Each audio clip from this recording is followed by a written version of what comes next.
Video में आगे बढ़ने से पहले कृपया अपने ईयरफोन्स हटा दें क्योंकि हमारे वीडियो साफ सुथरे होते हैं। इनको आप सार्वजनिक स्थानों पर देख भी सकते हैं और दूसरों को दिखा भी सकते हैं। इसीलिए घंटी बजा के सब्सक्राइब करने के साथ साथ शेयर करने में भी कंजूसी मत कीजिएगा। और अगर आपको हमारे वीडियोस में कोई भी चीज़ आपत्तिजनक लगती है तो प्रॉब्लम आपके दिमाग में है, हमारे वीडियो में नहीं। चलिए अब टकियाते हैं। झिलमिल सितारों का आंगन होगा, रिमझिम बरसता सावन होगा, ऐसा सुंदर सपना अपना।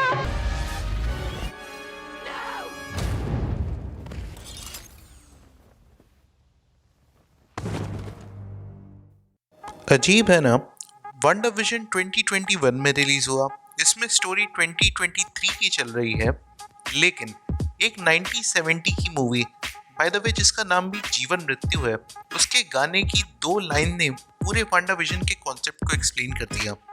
तो एमसीयू ने एवेंजर्स एंड गेम में अपने सबसे खतरनाक विलेन और सबसे जाबाज हीरोज को अपने अंजाम तक पहुंचा दिया। लेकिन इसके बाद हम फैंस के मन में एक ही सवाल था कि आगे क्या, क्योंकि ऐसा बहुत सारे यूनिवर्स हैं जिनकी पहली मूवी सीरीज ने तो थिएटर पर राज किया, लेकिन उनकी बाकी की मूवीज वो कमाल ना दिखा पाई। तो इस सवाल का जवाब देते हुए एमसीयू ने वांडा विजन वेब सीरीज निकाली, जिसको देखते हुए हम ये कह सकते हैं कि मार्वल का यूनिवर्स तो भले ही खतरे में हो, लेकिन एमसीयू का फ्यूचर बहुत ब्राइट है। तो अगर अभी तक आपने वांडा विजन नहीं देखा है तो आप सच में एक बहुत ही इंपॉर्टेंट लिंक को मिस कर रहे हैं, जिसके बिना शायद आपको आगे का एमसीयू समझ में भी ना आए। तो एपिसोड 5 के एंड में हमारे मन में बहुत सारे सवाल छोड़ दिए, और इस वीडियो में हम उन्हीं कुछ सवालों के बारे में बातें करने वाले हैं। तो क्या वांडा विजन में होने वाले इवेंट्स मल्टीवर्स का दरवाजा खोल देंगे? इस बात की प्रोबेबिलिटी बहुत ज्यादा हाई है, क्योंकि वांडा विजन के 5th एपिसोड में हम एक्समैन फ्रेंचाइज के क्विकसिल्वर को ऑलरेडी देख चुके हैं।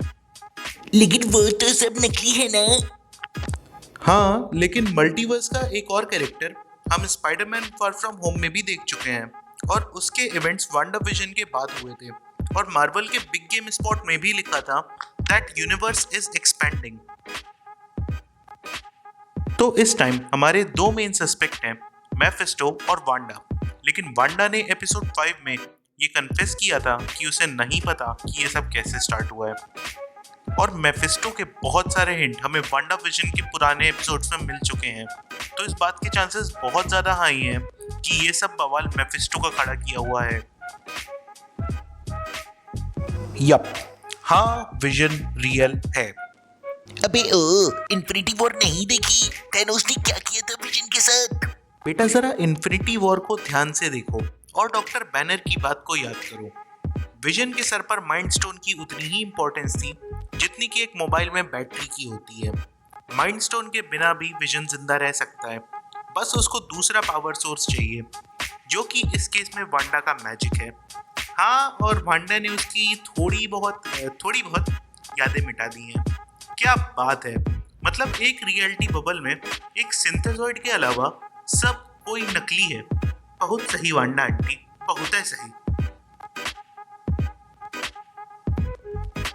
तो एपिसोड 5 में हमें ये पता चला कि वांडा नहीं जानती कि ये सब शुरू कैसे हुआ, लेकिन वांडा इंश्योर कर रही है कि ये सब रुके ना, ये जानते हुए भी कि उस रियलिटी में उसके और विजन के अलावा बाकी सब एक कैदी हैं।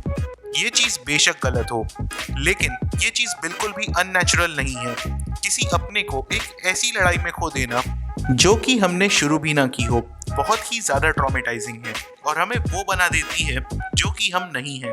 अपनी फैमिली को स्नैप में खोने के बाद हॉकाई ने रॉनिन बन के लोगों की जानें ली हैं। सुकोविया में अपनी फैमिली को खोने के बाद जीमो ने बिना किसी सुपर पावर्स के एवेंजर्स को आपस में लड़वा दिया। टोनी को पता था कि बकी ने उसके पेरेंट्स को जब मारा तब वो होश में नहीं था, लेकिन उसके बाद भी टोनी ने उसको बहुत तबीयत से पेला। शक्तिमान जानता था कि सृष्टि का नियम तोड़ना गलत है, लेकिन उसके बाद भी उसने गीता विश्वास को जिंदा किया। और अपने जॉनी भैया दूसरे वाले ने तो बस एक कुत्ते के कारण हजारों लोगों को कुत्ते की मौत मारा। Last but not the least, what could be the worst case scenario?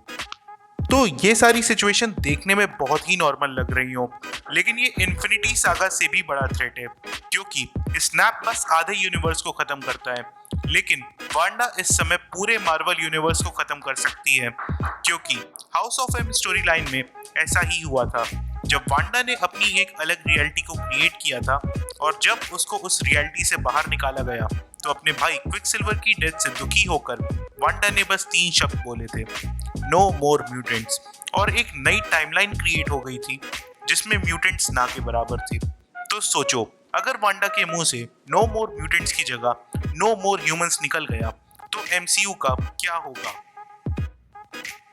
खैर, एमसीयू का जो भी हो, हमारे चैनल पर नए वीडियोस आते रहेंगे, तो अगर आपको ये वीडियो अच्छा लगा हो तो इसे लाइक कर दीजिए, और अगर अभी तक चैनल को सब्सक्राइब नहीं किया है तो इसे सब्सक्राइब भी कर लीजिए, और अगर आपके आसपास किसी ने वांडा विजन नहीं देखा है तो उसके साथ इस वीडियो को शेयर भी कर दीजिए।